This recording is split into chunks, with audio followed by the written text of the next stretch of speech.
مدینہ منورہ پہنچنے کے بعد رسول اللہ صلی اللہ علیہ وآلہ وسلم کی سب سے پہلی ترجیح ایک ایسے مرکز کا قیام تھا جہاں سے دین کی تعلیم، عبادت اور اجتماعی امور کی انجام دہی ہو سکے۔ آپ صلی اللہ علیہ وآلہ وسلم کی اونٹنی جس جگہ بیٹھی تھی وہ دو یتیم بچوں سہل اور سہیل کا ایک باغ تھا۔ آپ صلی اللہ علیہ وآلہ وسلم نے اس زمین کی قیمت ادا کر کے اسے خریدا اور وہاں مسجد نبوی کی تعمیر کا آغاز فرمایا۔ مسجد کی تعمیر میں کسی حاکمانہ یا آقا جیسے انداز کی بجائے آپ صلی اللہ علیہ وآلہ وسلم نے خود عام مزدوروں کی طرح اپنی مبارک ہاتھوں سے اینٹیں اور پتھر اٹھائے۔ صحابہ کرام آپ صلی اللہ علیہ وآلہ وسلم کو اس طرح محنت کرتے دیکھتے تو ان کا جذبہ دو چاند ہو جاتا اور وہ شوق سے گنگناتے کہ اے اللہ، اصل زندگی تو بس آخرت کی زندگی ہے، بس تو انصار اور مہاجرین کی مغفرت فرما۔ یہ محض ایک عمارت نہیں بن رہی تھی بلکہ ایک نئی تہذیب اور ریاست کا مرکز وجود میں آ رہا تھا۔ مسجد نبوی کی تعمیر کے بعد دوسرا سب سے بڑا اور انقلابی قدم مہاجرین اور انصار کے درمیان مواخات یعنی بھائی چارہ قائم کرنا تھا۔ مکہ کے مسلمان اپنا گھر بار، مال و اسباب اور جائیدادیں چھوڑ کر مدینہ آئے تھے اور معاشی طور پر بالکل بے سہارا تھے۔ آپ صلی اللہ علیہ وآلہ وسلم نے حضرت انس بن مالک رضی اللہ تعالیٰ عنہ کے مکان پر تمام صحابہ کو جمع فرمایا اور ایک ایک مہاجر کو ایک ایک انصار کا بھائی بنا دیا۔ دنیا کی تاریخ میں اثار و قربانی کی ایسی مثال کبھی نہیں ملتی جو انصار مدینہ نے قائم کی۔ انہوں نے اپنے تمام مال، زمینوں اور باغوں کے دو دو حصے کیے اور اپنے مہاجر بھائیوں کے سامنے پیش کر دیے کہ وہ ان میں سے آدھا اختیار کر لیں، لیکن دوسری طرف مہاجرین کی غیرت اور خودداری بھی بے مثال تھی۔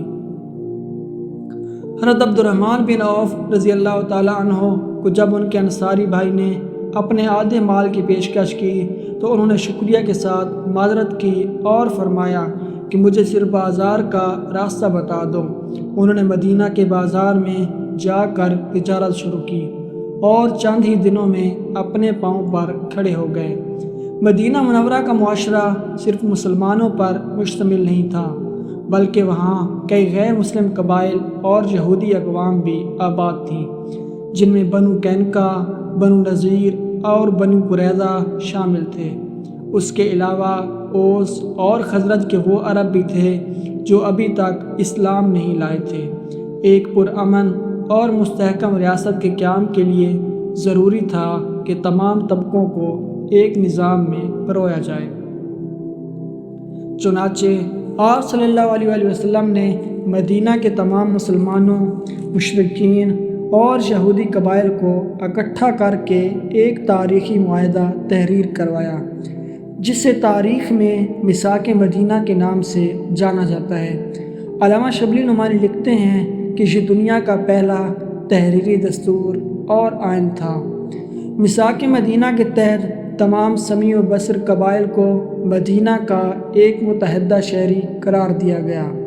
معاہدے کی بنیادی شرائط یہ تھیں کہ تمام قبائل کو اپنے اپنے مذہب پر عمل کرنے کی مکمل آزادی ہوگی، کسی کے مذہبی امور میں مداخلت نہیں کی جائے گی، تمام فریق مل کر مدینہ کا دفاع کریں گے اور اگر کوئی بیرونی دشمن مدینہ پر حملہ کرے گا تو سب مل کر اس کا مقابلہ کریں گے، مظلوم کی مدد کی جائے گی اور کسی ظالم کی حمایت نہیں کی جائے گی۔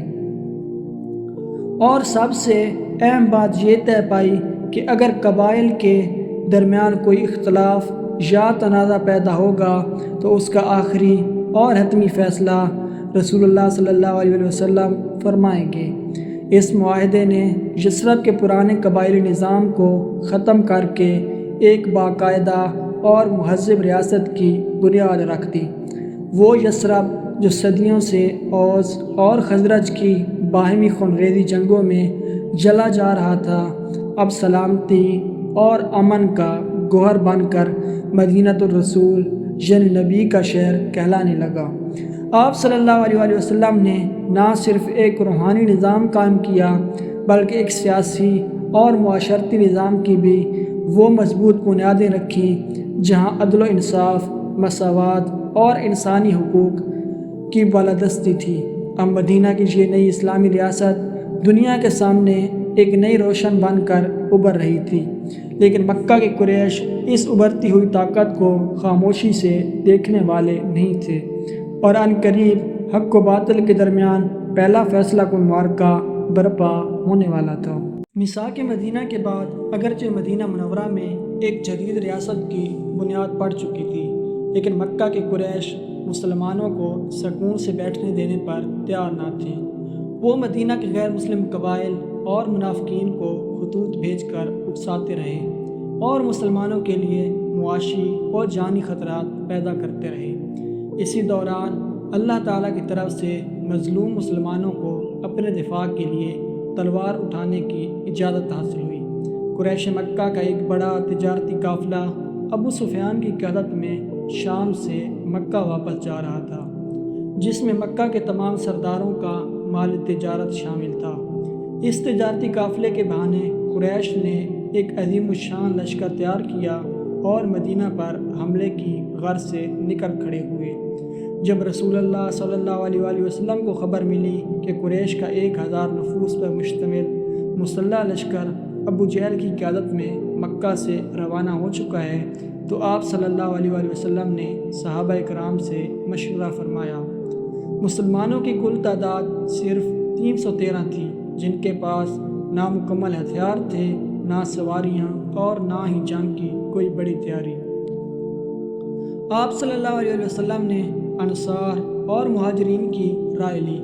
انصار کے عظیم سردار سعد بن معاذ رضی اللہ تعالی عنہ نے کھڑے ہو کر تاریخی الفاظ کہے کہ اے اللہ کے رسول، ہم پر اعتماد کیجیے، اگر آپ ہمیں سمندر میں کودنے کا حکم دیں گے تو ہم آپ کے ساتھ سمندر میں کود پڑیں گے، ہمارا ایک شخص بھی پیچھے نہیں ہٹے گا۔ انصار کی اس بے مثال وفاداری اور جذبے کو دیکھ کر آپ صلی اللہ علیہ وسلم کا چہرہ مبارک خوشی سے چمک اٹھا۔ رمضان المبارک کی 17 تاریخ تھی جب حق و باطل کے یہ دونوں لشکر بدر کے میدان میں ایک دوسرے کے سامنے آ کھڑے ہوئے۔ قریش کا لشکر تمام تر سامان حرب، گھوڑوں اور تکبر کے ساتھ اترا تھا، جبکہ مسلمان بے سامان اور قلیل تعداد میں تھے۔ جنگ کی رات آپ صلی اللہ علیہ وسلم نے ایک چھپر کے نیچے اپنے رب کے حضور گڑ گڑا کر دعا فرمائی۔ آپ صلی اللہ علیہ وسلم نے اپنے مبارک ہاتھ اٹھا کر فرمایا کہ اے اللہ، اگر یہ مٹھی بھر مسلمان آج ہلاک ہو گئے تو اس زمین پر تیری عبادت کرنے والا کوئی نہ رہے گا۔ آپ صلی اللہ علیہ وسلم اس قدر رقت اور جذبے سے دعا فرما رہے تھے کہ آپ کی چادر مبارک دوش اطہر سے گر جاتی تھی، اور حضرت ابوبکر صدیق رضی اللہ تعالی عنہ آپ کو تسلی دے رہے تھے۔ اگلی صبح جنگ کا آغاز ہوا۔ عرب کے قدیم رواج کے مطابق پہلے انفرادی مقابلے ہوئے۔ قریش کی طرف سے عتبہ، شیبہ اور ولید بن عتبہ میدان میں نکلے اور مقابلے کا چیلنج دیا۔ آپ صلی اللہ علیہ وسلم نے اپنے چچا حضرت حمزہ، حضرت علی اور حضرت عبیدہ بن حارثہ رضی اللہ عنہم کو میدان میں بھیجا۔ چند ہی لمحوں میں حضرت حمزہ اور حضرت علی نے اپنے حریفوں کو واصل جہنم کر دیا، اور حضرت عبیدہ بھی شدید زخمی ہونے کے باوجود اپنے حریف پر غالب آ گئے۔ اس کے بعد عام جنگ شروع ہو گئی۔ اللہ تعالیٰ نے مسلمانوں کی غیب سے مدد فرمائی اور آسمان سے فرشتوں کے لشکر اتارے۔ آپ صلی اللہ علیہ وسلم نے میدان جنگ میں ایک مٹھی خاکہ لے کر دشمنوں کی طرف پھینکی، اور وہ خاک کا ہر ذرہ دشمن کی آنکھوں میں چلا گیا۔ 2 انصاری نوجوانوں موعوذ اور معاذ رضی اللہ عنہما نے ابو جہل کی گردن پر وار کر کے اس فرعون امت کا خاتمہ کر دیا۔ قریش کے جابر سردار ایک ایک کر کے مارے گئے، جن میں امیہ بن خلف اور عتبہ جیسے متکبر شامل تھے۔ قریش کے لشکر میں بھگدڑ مچ گئی اور وہ 17 لاشیں چھوڑ کر میدان جنگ سے بھاگ کھڑے ہوئے۔ جبکہ 17 قریش سردار قیدی بنا لیے گئے۔ غزوہ بدر محض ایک عسکری فتح نہیں تھی، بلکہ یہ حق و باطل کا پہلا ایسا فاصلہ کن معرکہ تھا جس نے عرب کی سیاست اور اسلام کے مستقبل کا رخ بدل دیا۔ علامہ شبلی نعمانی لکھتے ہیں کہ اس فتح کے بعد مسلمانوں کو جو سب سے بڑا اخلاقی تفوق حاصل ہوا وہ قیدیوں کے ساتھ آپ صلی اللہ علیہ وسلم کا رویہ تھا۔ تاریخ عالم میں جنگی قیدیوں کے ساتھ جو نرمی اور انسانیت کا سلوک یہاں دیکھا گیا اس کی مثال نہیں ملتی۔ جن قیدیوں کے پاس فدیہ دینے کے لیے مال نہیں تھا، آپ صلی اللہ علیہ وسلم نے ان سے فرمایا کہ وہ مدینہ کے 10 بچوں کو لکھنا پڑھنا سکھا دیں اور یہی ان کا فدیہ ہوگا۔ مسلمانوں نے اپنے قیدیوں کو گھوڑوں اور اونٹوں پر سوار کیا اور خود پیدل چلے، انہیں اچھا کھانا کھلایا اور خود کھجوروں پر گزارا کیا۔ غزوہ بدر نے یہ ثابت کر دیا کہ فتح و نصرت کا انحصار سامان اور تعداد پر نہیں بلکہ ایمان، توکل اور اللہ کی تائید پر ہوتا ہے۔ غزوہ بدر کی شرمناک شکست نے قریش مکہ کے دلوں میں انتقام کی ایک ایسی آگ بھڑکا دی تھی جس نے انہیں چین سے نہ بیٹھنے دیا۔ ابو سفیان کی قیادت میں مکہ کا ہر چھوٹا بڑا شخص بدر کا بدلہ لینے کے لیے بے تاب تھا۔ نبوت کے تیسرے سال قریش 3000 کا ایک نہایت مجہز اور خونخوار لشکر لے کر مدینہ پر حملہ آور ہونے کے لیے نکل کھڑے ہوئے۔ جب یہ خبر مدینہ پہنچی تو رسول اللہ صلی اللہ علیہ وسلم نے صحابہ اکرام سے مشورہ فرمایا۔ آپ صلی اللہ علیہ وسلم کی ذاتی رائے مدینہ کے اندر رہ کر دفاع کرنے کی تھی، لیکن بدر کی فتح سے محروم رہنے والے جوان صحابہ کے جوش اور جذبے کو دیکھتے ہوئے آپ صلی اللہ علیہ وسلم نے شہر سے باہر نکل کر معرکہ لڑنے کا فیصلہ فرمایا۔ مسلمان 700 کی تعداد میں احد کے پہاڑ کے دامن میں صف آرا ہوئے۔ آپ صلی اللہ علیہ وسلم نے جنگی حکمت عملی کے تحت 50 تیر اندازوں کا ایک دستہ عبداللہ بن جبیر رضی اللہ تعالی عنہ کی قیادت میں پہاڑ کے ایک درے پر تعینات کیا اور سخت ہدایت فرمائی کہ چاہے ہم جیتیں یا ہاریں تم نے اس جگہ کو کسی صورت نہیں چھوڑنا۔ جنگ کا آغاز ہوا اور مسلمانوں کے ایمان اور شجاعت کے سامنے قریش کے قدم اکھڑ گئے۔ مسلمان فتح کی طرف بڑھ رہے تھے اور قریش کا لشکر مال غنیمت چھوڑ کر بھاگنے لگا۔ اسی اثناء میں تیر اندازوں کی اکثریت نے سوچا کہ جنگ ختم ہو چکی ہے اور وہ آپ صلی اللہ علیہ وسلم کی صریح ہدایت کے باوجود درہ چھوڑ کر مال غنیمت جمع کرنے نیچے اتر آئے۔ قریش کے ایک عبقری سالار خالد بن ولید نے اس موقع کو غنیمت جانا اور خالی درے کے راستے سے مسلمانوں کی پشت پر ایک ناگہانی حملہ کر دیا۔ اس اچانک حملے نے جنگ کا پانسا پلٹ دیا اور مسلمانوں میں شدید بھگدڑ مچ گئی۔ اس افراتفری میں سید الشہداء حضرت حمزہ رضی اللہ تعالی عنہ کو وحشی نے حبشی نیزے سے شہید کر دیا اور ہند نے ان کے جسد اطہر کی بے حرمتی کی۔ یہی نہیں بلکہ یہ افواہ بھی پھیل گئی کہ نعوذ باللہ رسول اللہ صلی اللہ علیہ وسلم شہید ہو گئے ہیں، لیکن صحابہ کرام کی ایک مٹھی پر جماعت نے آپ صلی اللہ علیہ وسلم کے گرد حصار بنا لیا۔ حضرت طلحہ بن عبید اللہ رضی اللہ تعالیٰ عنہ نے آپ پر آنے والے تیروں کو اپنے ہاتھوں پر روکا یہاں تک کہ ان کا ہاتھ مفلوج ہو گیا۔ حضرت ابو دجانہ رضی اللہ تعالیٰ عنہ آپ صلی اللہ علیہ وسلم کی ڈھال بن گئے اور ان کا جسم تیروں سے چھلنی ہو گیا۔ اس معرکے میں آپ صلی اللہ علیہ وسلم کا ایک دندان مبارک شہید ہوا اور خود کی کڑیاں ان کے رخسار مبارک میں پیوست ہو گئیں۔ آپ صلی اللہ علیہ وسلم نے اس شدید زخمی حالت میں بھی اپنی قوم کے لیے ہدایت کی دعا فرمائی، اے اللہ میری قوم کو معاف کر دے کیونکہ وہ جانتے نہیں ہیں۔ احد کے معرکے نے مسلمانوں کو یہ عظیم سبق سکھایا کہ رسول اللہ صلی اللہ علیہ وسلم کی اطاعت اور نظم و ضبط سے ذرا سا انحراف بھی کس قدر بڑے نقصان کا سبب بن سکتا ہے۔ احد کے 2 سال بعد ہجرت کے 5ویں سال مسلمانوں کو ایک اور نہایت خوفناک آزمائش کا سامنا کرنا پڑا۔ مدینہ سے نکالے گئے یہودی قبائل بنو نذیر نے قریش مکہ، غطفان اور دیگر صحرائی قبائل کو یکجا کر کے مسلمانوں کو صفحہ ہستی سے مٹانے کا ایک عظیم منصوبہ بنایا۔ 10,000 کا ایک دیوے کا لشکر، جسے احزاب یعنی اتحادی لشکر کہا جاتا ہے، مدینہ کی طرف پیش قدمی کرنے لگا۔ مدینہ کی تاریخ میں اتنا بڑا لشکر کبھی جمع نہیں ہوا تھا۔ جب آپ صلی اللہ علیہ وسلم کو اس عظیم خطرے کی اطلاع ملی تو آپ نے صحابہ سے مشورہ فرمایا۔ حضرت سلمان فارسی رضی اللہ تعالیٰ عنہ، جو فارس کی جنگی حکمت عملی سے واقف تھے، انہوں نے تجویز دی کہ مدینہ کے کھلے رخ کی طرف ایک گہری خندق کھودی جائے۔